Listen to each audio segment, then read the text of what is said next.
Greetings, love and light to you all, family. Nyanbulisa nonke kyalidumedisa kaufela halona. Welcome to another YouTube video with me, your host Mathix. Now, on today's video, today we're going to be talking about a very sensitive topic, which it doesn't even have to be sensitive, but it becomes sensitive to people, and I think that's because there is a lack of understanding of what the soul is, of what a body is, and most people are still caught up in duality mentality. So when you begin to speak on such topics, they get sensitive. It feels like a competition, especially more so when black people now begin to talk about this particular subject. It becomes something that's uncomfortable for them and members of, let's say, other cultures or other races, which is something that I'm going to open up with, to saying that, number one, it's silly because races, number one, that's what we're going to be talking about. We're going to be talking about the races. We're going to be talking about Pangea. We're going to be talking about Pangea. I'm sure if you were in school, you know it as that one when the world was once one landmass. So we're going to talk about that and explain what that's all about. So we also going to be, I'm also going to tell you a dream that I actually had last night, which is what inspired this particular video. But what I've noticed is that black people in general, they need a lot of healing that needs to happen to them. I'm going to be talking about slavery as well, some revelations I got in terms of slavery and why it happened and why, I want to say why it had to happen, because there might be like, well, are you saying that we had to go through that? But we're gonna touch base on all of these things. So it's a thing that black people need a lot of healing to do. Every culture, every group of people falls under the one species that we call humanity. We are all one species, and what happens is that I'm gonna start it from the metaphysical.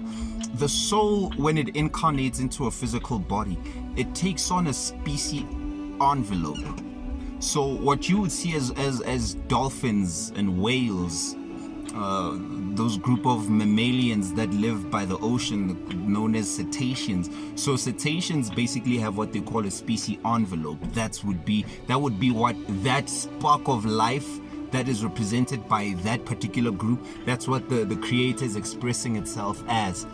And then there would be another group, whether it be insects on a lower material world or humanoid insectoids in other dimensional planes of existence. So that would be another different body envelope. So even angels have specific envelopes that now the spark that those entities represent wear those as suits to be able to participate in whatever dimensions they are. So if you were to go deep diving in the ocean, in order for you to be able to withstand the pressure of the deep ocean, you need to take on what? A suit. So you wear a suit that's going to help you be able to withstand that pressure. Even when you go to space, there's a suit, a specific type of suit that's going to help you to withstand the G-force, which is the gravitational pull, because the higher up you go or the faster you go in certain aircrafts, the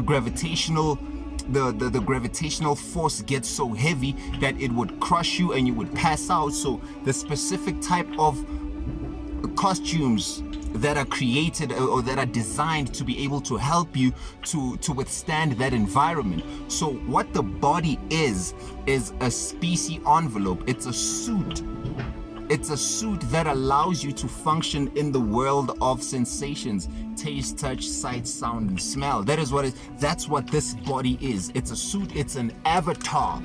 It's an avatar that your consciousness projects into in order for you to be able to now function. Just as when you sleep at night, your consciousness, which is an energy, projects itself into a different type of avatar body, which is what now you call your astral body, which is much more fluid and much more malleable and does not comply to the rules of time and space the way that the body does, right? So I just wanted to get that out of the way in order for you to understand now how silly the war of races is. Now, there is something that, okay, let me start off with my dream. So last night I had a very interesting dream.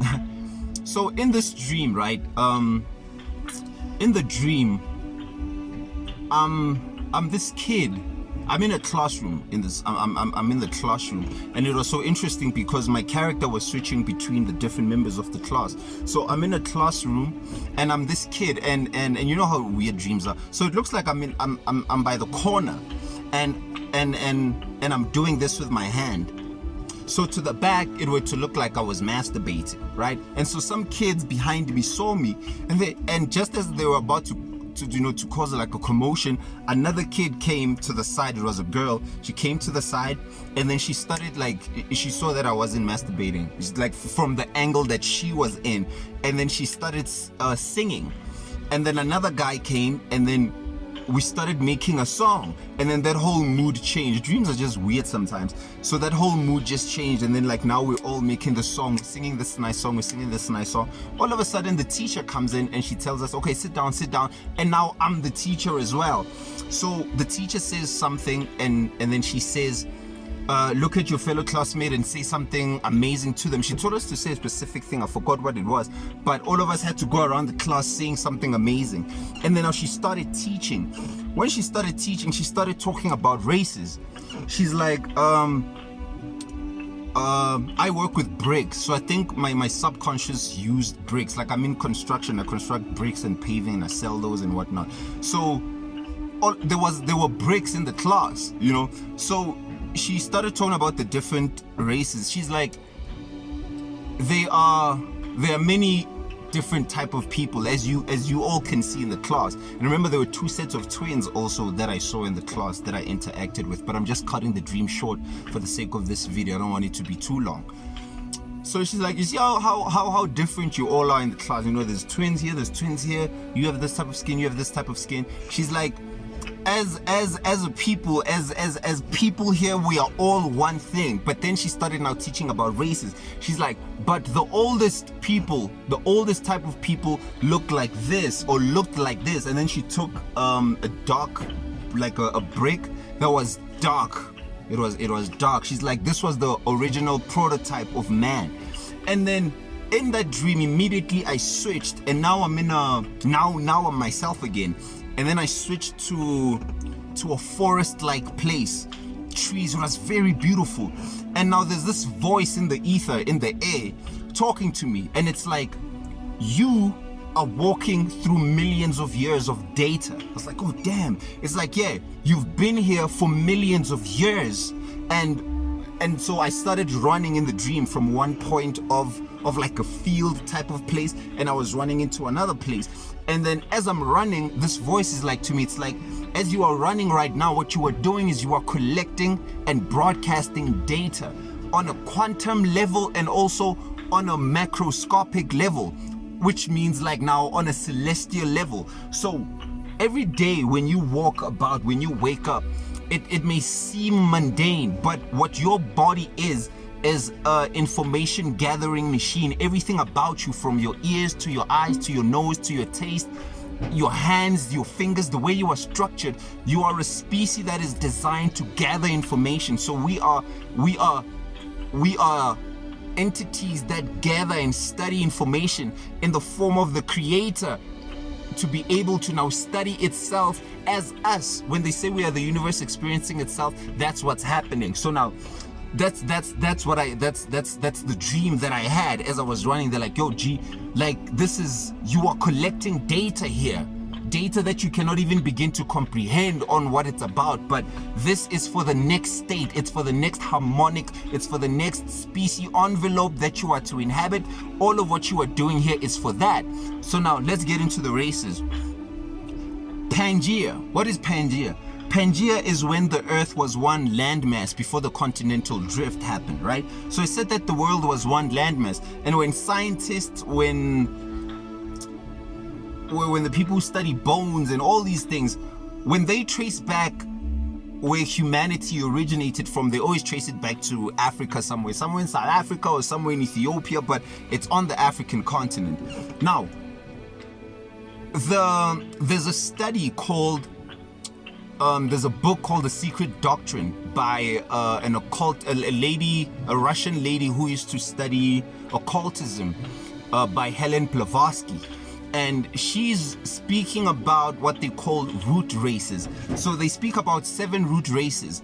So these root races basically speak about how man or humanity came into existence. So it's said that in the inception of the earth was ethereal in its nature. It wasn't as physical. So we condensed down into physicality.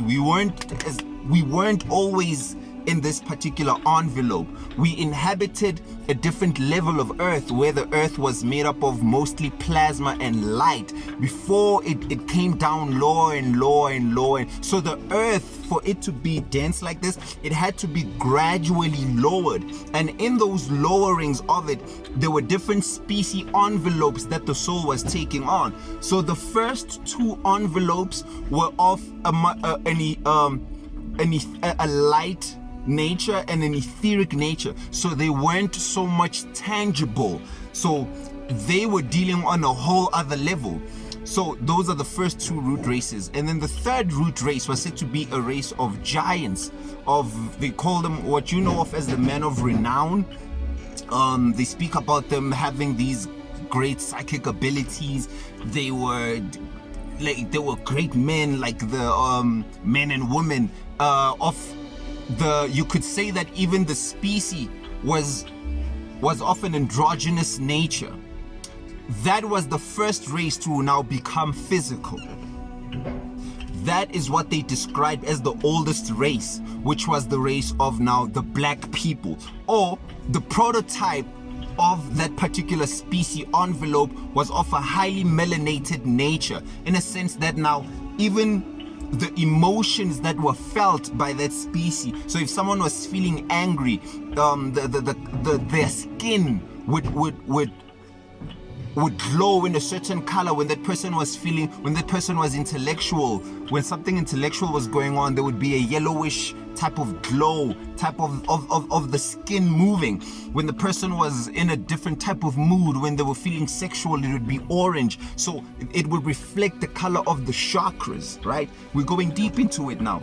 And as the species began to now become gradually lowered in the vibration, the first race to have taken on this physical structure was the black race, right?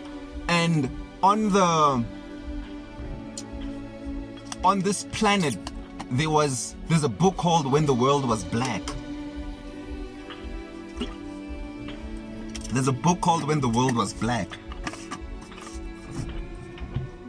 One race, one species of people, millions of years on this planet, past civilization, past cultures, what you know of as Lemuria, what you know of as Atlantis, that they like speaking about, what you know of as Kemet, which is Egypt.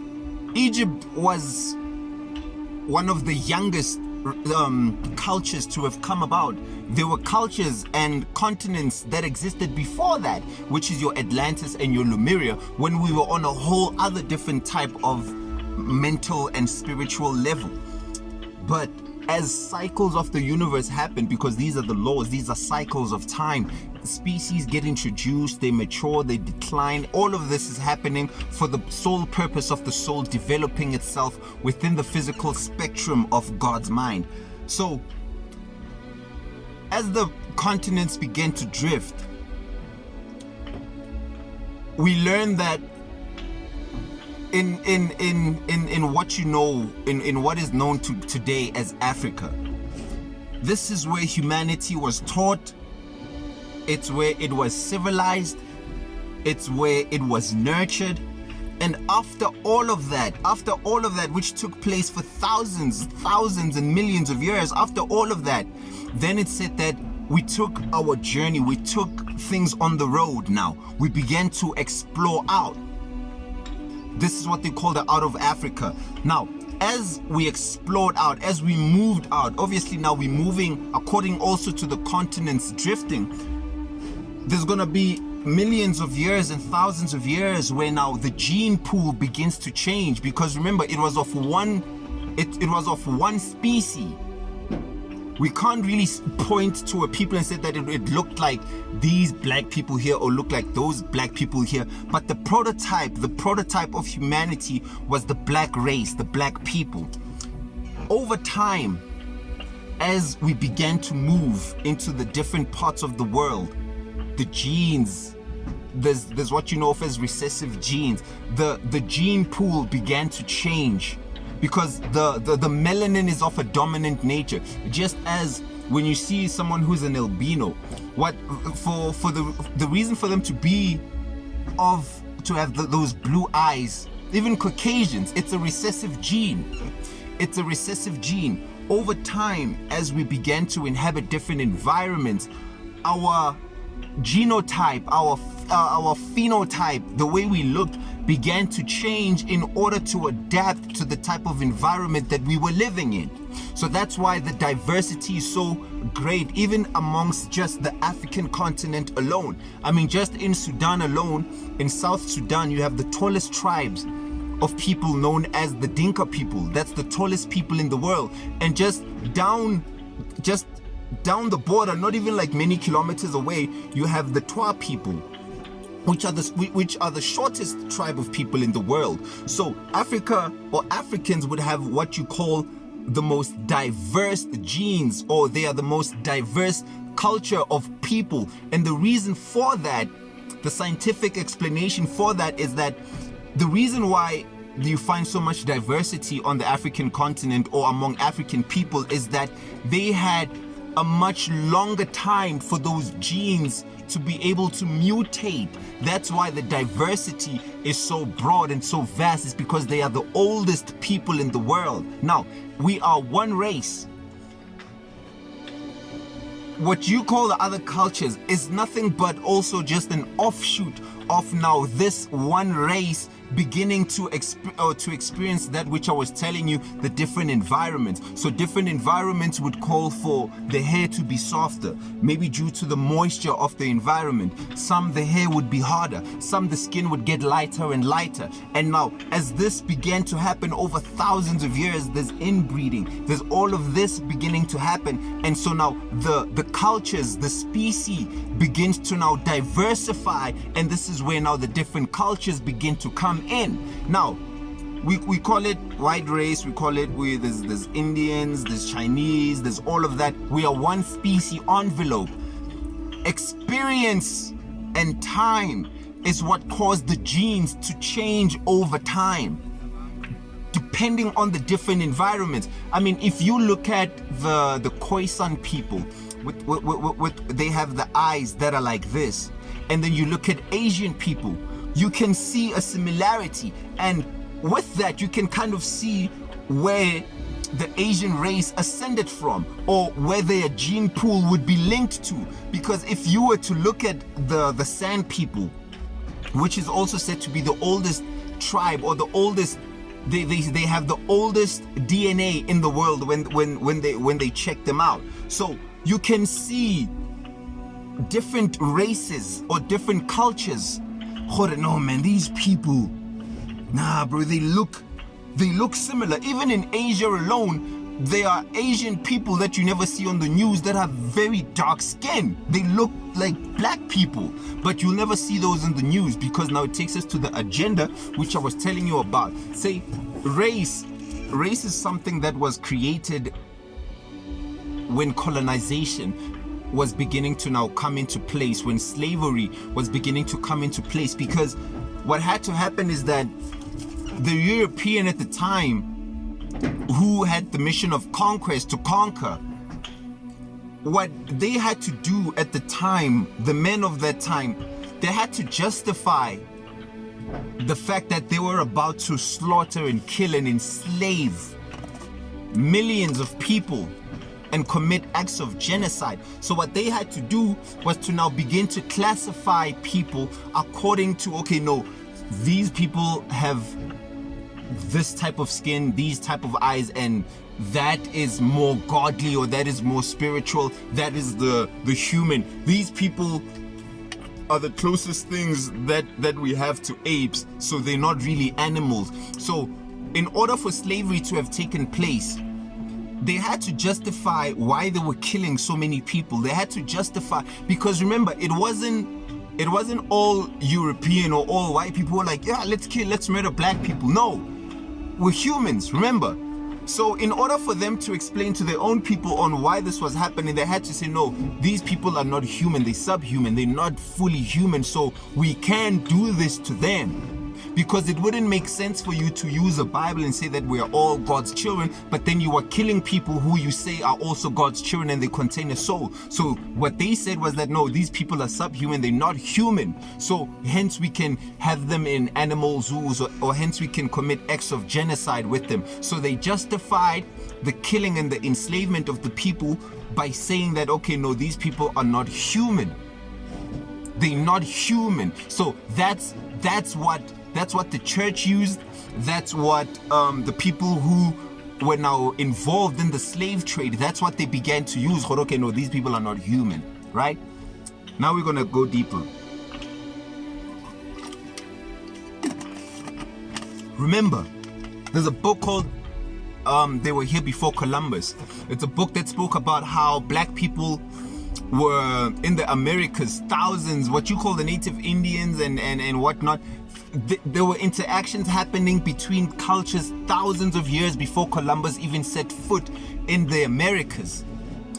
The Silk Road, all of the world, we had traveled, we had experienced those places. Now, another thing that came to me in the dream was so funny is that, now, do you think that people would have lived on the earth for so long and see all these amazing things happen, and not one of them would have tried to fly or to build something that resembled what you call today a plane? Of course these people have tried that. In Egypt, they found on the walls what looked like flying vehicles, pictures and depictions of that. And you would ask yourself, why are these things there on the walls? But then that's a conversation on another day, on ancient cultures and ancient civilizations and the technology that existed there. So now, they came before Columbus. The European would be the last branch of the species of humanity, the youngest branch, if we want to branch it out. Because even when you look at a tree has the root, the trunk, it has the root and then it has the trunk. From the trunk, then you begin to get the branches, and then you begin to get the twigs, and then you get the leaves and the fruits. So we too, like nature, because we are nature, we branched out in the same way that a tree has the bulk of it. That would be the dominant gene. That's what they call the first, the root race, the seeding, the mother race, that branched out into all these other cultures and races, but the core is the same. The core is the same. Racism had to come in as a way to now justify enslaving one group of people, and to now also be able to use that as an excuse to steal all which these people had brought into or contributed to civilization. To say, okay, no, these people, they contributed nothing to civilization. Yet at the same time, they were responsible for mathematics, for science, for the oldest, for astronomy, for astrology, for anything and everything that you find here. Black people, you'll find them rooted in that because they've had that long time to be here on earth. It's not that now it gets uncomfortable for people, because now when black people begin to come into accepting their true history, not the history that they taught in school, because there's an agenda here. In school, let's say here, I'm in South Africa, right? I should be learning about the history of Africa and South Africa, but what? We learn about Hitler, we learn about Columbus, we learn about every other group of people except black people. We learn about every group of people except black people. We don't learn about the Great Zimbabwe. We don't learn about Inzalo Yelanga, Adam's calendar. We don't learn about Timbuktu. We don't learn about Ethiopia. We don't learn about all these great places. We don't learn about the richest man in history, Mansa Musa. We don't learn all these things. But yet, at the same time, they now have to push this agenda, because remember, the one who becomes victorious in war is the one who gets to rewrite the history. So the history of black people has been written by everyone else except the people who the history is said to be for. So we don't write our own history. Our own history has been rewritten. You see? So now that's where the confusion comes in, because now the black child looks at himself in the mirror and they don't see Imhotep, the first builder, the first master builder. They don't see the beautiful mind of the builders of the pyramids. They don't see that. They don't see the people who came up with language. They don't see the people who invented mathematics. They don't see that. The first people to navigate the ocean. They don't see that. All they see is slavery. Slavery, slavery, slavery, slavery. That's it. And before that, the history has been cut off. They cut it off, and now it's said that what they did is that now they cut us off at 6,000 years, which is what the Bible also speaks about. It's like, oh no, the everything is the whole earth is 6,000 years old, 4,000 years Old Testament, Moses and all of that, and then 2,000 years given to the New Testament, where now Jesus and his crew is coming in. And everything beyond 6,000 years, they call it, or they label it myth, they label it mystery, they call it, that's where they can now even make shows such as Ancient Aliens. They like, instead of now saying, okay, no, clearly these people that were so beaten and so hated by us, clearly all evidence shows that they were the ones, these are the people who built these pyramids, these are the people who did all of this. So now what do? They call it Ancient Aliens. They call it, oh no, aliens came from the sky and built the pyramids. Aliens came from the sky and built the Great Zimbabwe. Aliens came from the sky and gave humans all this information. They will do anything and everything, because once they admit that black people contributed to their history, then all of the Western school system has to fall apart, because the Western school educational system is built on nothing but lies. Lies that, okay, no, these group of people did not contribute to the world. And remember, this was a way, this had to happen in order for them to justify the enslavement of the people. Without that, slavery would have never even had to happen. It would not have happened. So they had to now make these people, degrade them, take away their history, claim it as their own, and then remove these people completely from history. Phew.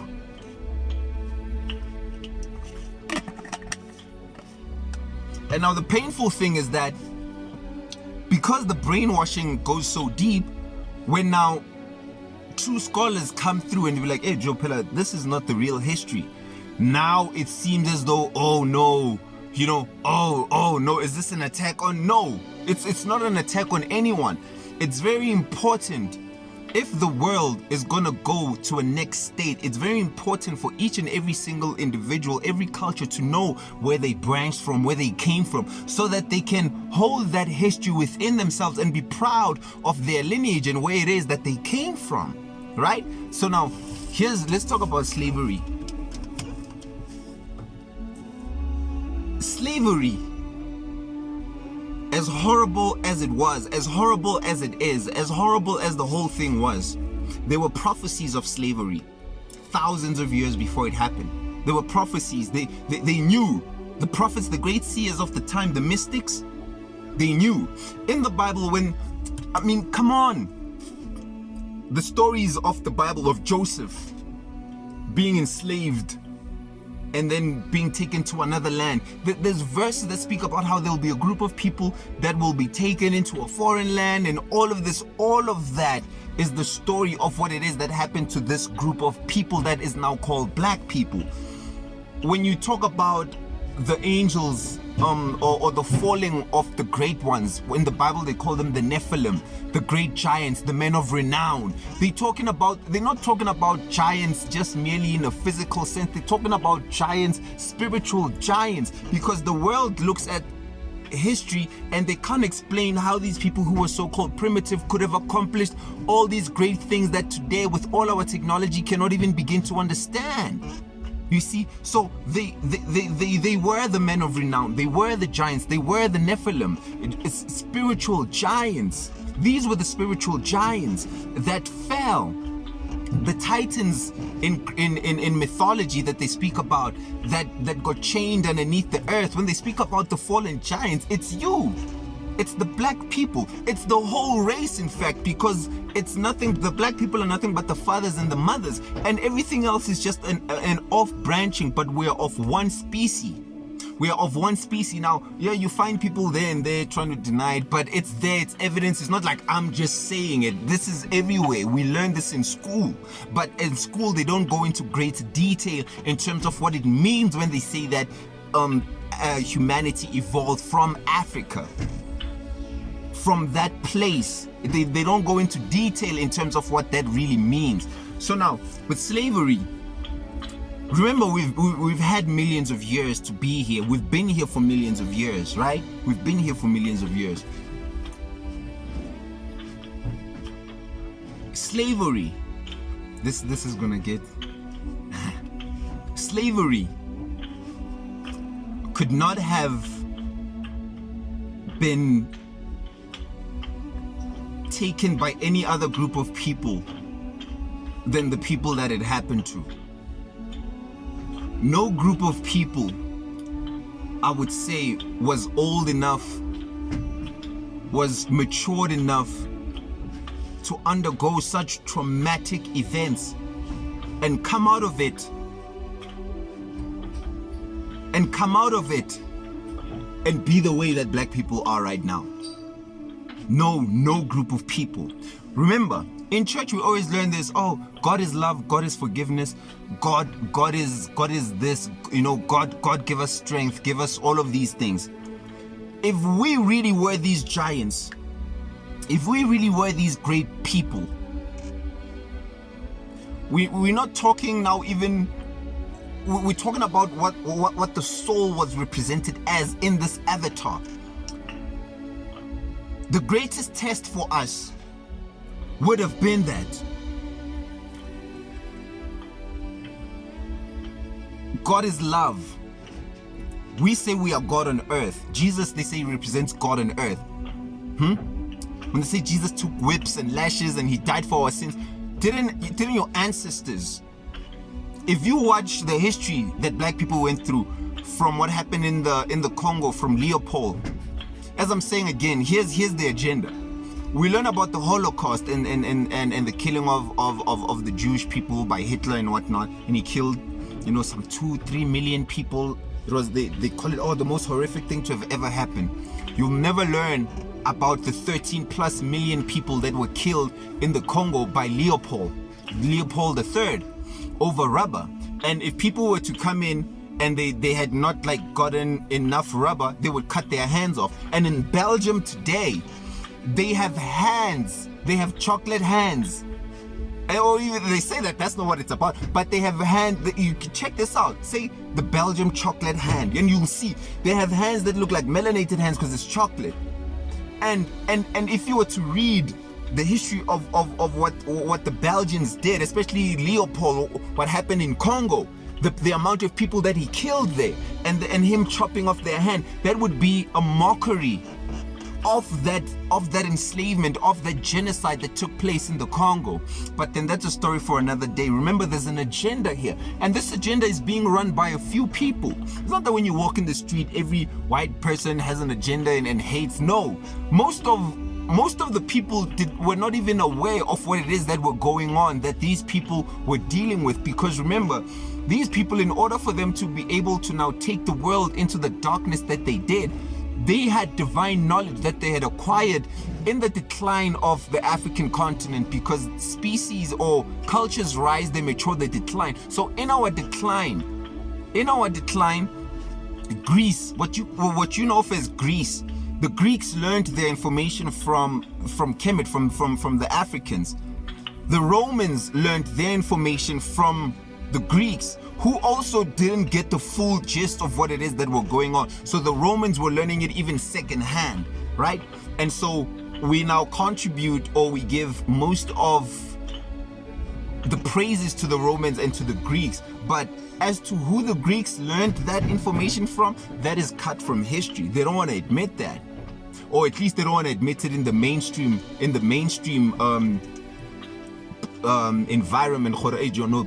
There was an older race of people who were the fathers and mothers of not only just civilization, but everything that you find in culture and in religion. Now, Buddhism, Hinduism, all these other religions have their base or their core comes from what the Africans have long known, which means that there is one God, and that God manifests itself throughout the universe as everything and anything. So that's where now you get the ideas of the netters. But I don't want to go off track here. Okay, cool. Slavery. No group of people could have undergone slavery to really now bring these teachings into the forefront. Courage shows itself when situations call for you to be courageous. Love manifests itself when the environment says hate, but you choose love. Forgiveness can only be displayed by someone who has been done the most horrible things for, but chooses to forgive. Resilience can truly ultimately be displayed by someone going through the most horrific things, or a group of people going through the most horrific thing, but be so resilient to be able to say that we're gonna get through this. Now, all of these things that we attribute to God and to Jesus, oh no, Jesus is this, these group of people have been through those things. Black people right now should be the most angriest, most vengeful people, just wanting to poison and kill. Nah. The most forgiving, the most loving, the most chill, the most kohore.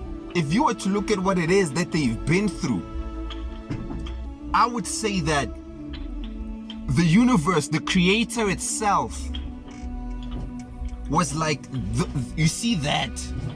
You see there's, because remember, anything and everything in the universe is possible.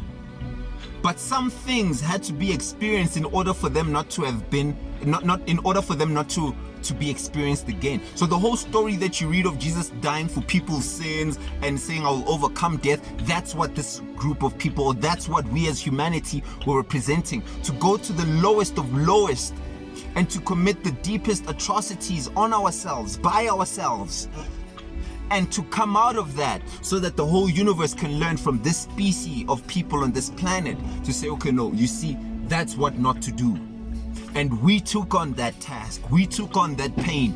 We took on that hatred. We took on all of that.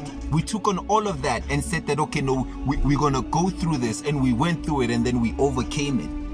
It's still we're still psychologically damaged. We're still traumatized as individuals, and most especially as a culture and as a people. Everything that you see right now from the self-hate amongst black people, it's nothing but the residue effects of what it is that we've been through, all the horror, all the trauma. We're still adjusting to that. We still have to come out of this deep nightmare. But even as recent as it is, look at how forgiving, look at how loving. Look, just shake yourself up, be like, yo, well, that was crazy. Because remember, we've had millions of years, as I said. We've had millions of years. But we need to heal from this particular state. And so the universe, experiencing itself as humanity, had to undergo that in order for it not to happen again. And I'm saying that the only group of people that could have experienced that and to come out of that not crazy. I mean, we are crazy as black people if you were to look at us. Like, there are some among us who are just like completely, the self-hate is, but if you were to look at the majority, you can see, okay, nah, bro, really the spirit, the soul, the heart can't be killed. The heart of a person, the nature of a person can't be killed. No matter what it is that you could put them through. They say God is love, but in the physical world, the species that could display really that God is love, we displayed it. God forgives. The species that could really display that God forgives, we display it today. God is resilient and is resilience. We displayed resilience. We're displaying that we are resilient. All of that, because we can speak about these things conceptually in church all the time. God is love, God is this, but can you show it in action? Can your whole group of people who look like you go through genocide?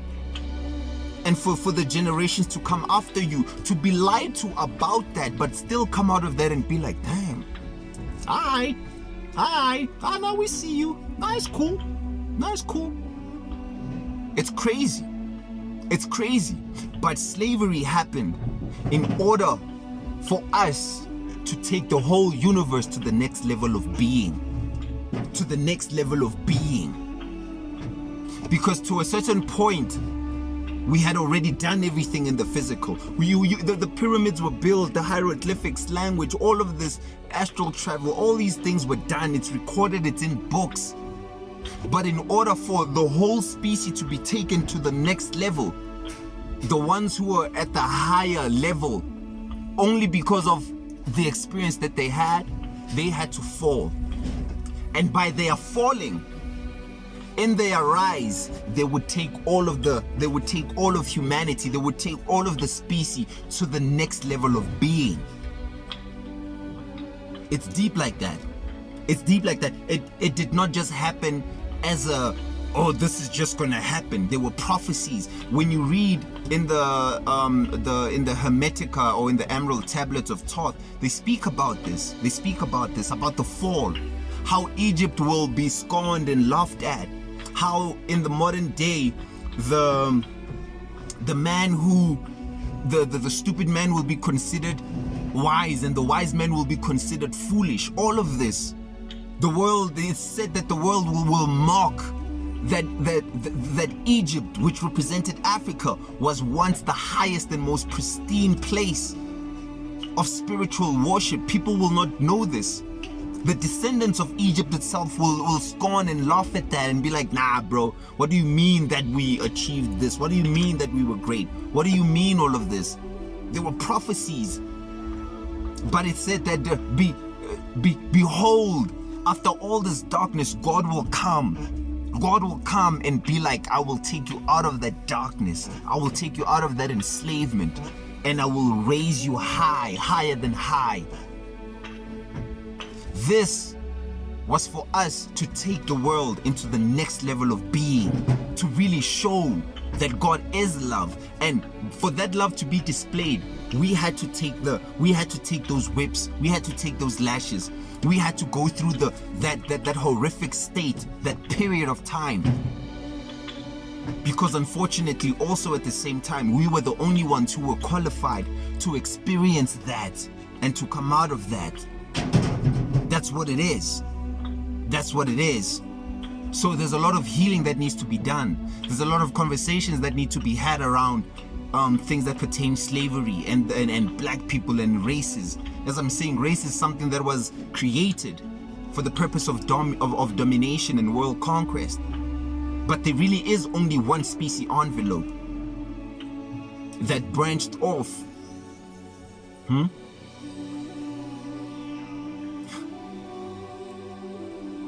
Yeah, family. That's just what I wanted to share today. That's just what I wanted to share today here. I hope that you find this of something that could heal your soul to some degree. But there's also work that you need to do on a personal level, and there's work that we need to do as black people, and also work that we need to do as humanity in general. All of us, because at the end of the day, black and white is really just things that are like borders. Borders don't exist except in our minds. They're invisible lines, things that divide. We really are one species, one family. But because we are living in a material universe, God, the creator, expresses itself in different envelopes. You get an orange tree, you get an apple tree, you get this, you get that. So obviously you will get a group of people that display these type of genetic and phenotypical traits, and you'll get another people who represent these type of phenotypical traits. And don't be ashamed to speak about what it is that your genotype represents. Don't be ashamed to speak about your gene pool. Don't be afraid or ashamed to speak and to be proud of the history that your people have accomplished. Because now when you talk about the ancestors live in you. All that memory, all the mythology, all the things that the world has stolen and claimed as their own. It's okay for you don't even have to be fighting. Oh no, we did this first. As long as you know it and represent what it is that which was stolen was about initially, represent that energy. Don't be so caught up, oh no, they stole our history. Nah, it's fine. Know that happened, but represent what that history was talking about. Represent that Ubuntu, represent that love, represent that resilience, represent that spiritual transcendent mind. Represent that. Transcend physicality. That's what it was all about. To go to the next level, we fell. But from where we fell to, the only place is higher than where we were before we fell. And that state is not necessarily just physical, but it's metaphysical as well. It's spiritual. We're rising to spiritual heights that we haven't even been in yet. But for us to be able to now comprehend and to stand in those vibrations that are coming, to stand in that harmonic state, we had to negate, we had to sleep.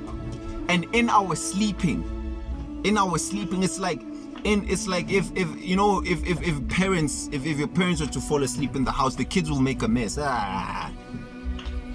Burn down the house. And then you wake up like, what's going on here? That's what's happening. We're like, oh, what happened? What happened? What happened? No, kids, you misunderstood the teachings. No, it's not about dominating other people. No, this knowledge was not for killing. No, this knowledge is not about selfish. No, that's just what's happening. It's like, damn. The kids misunderstood the information. Damn it. But in order for the world to also be taken to the next state, the parents maybe did have to sleep, because the children would have not want to understand the information if they knew that it came from the parents anyway. So it was strategic also in a way, because now the world has all this new age, all this type of information, but they don't really acknowledge or give due credit to where all it originated from. And it's not really important to, to say, black people came up with this thing. That's fine. Represent the energy of love, and that's cool. You need to say you love because I loved first. Nah, that's fine. That's fine. But because that's why there were mystery schools, because some certain things could not be understood by certain people. You had to be at certain levels of thinking in order for you to be now given certain amount of knowledge, because knowledge is power and power can corrupt. And this is what you see going on in the world, family. So there's a lot to talk about. But peace, love and light to you all, family. Much love and light.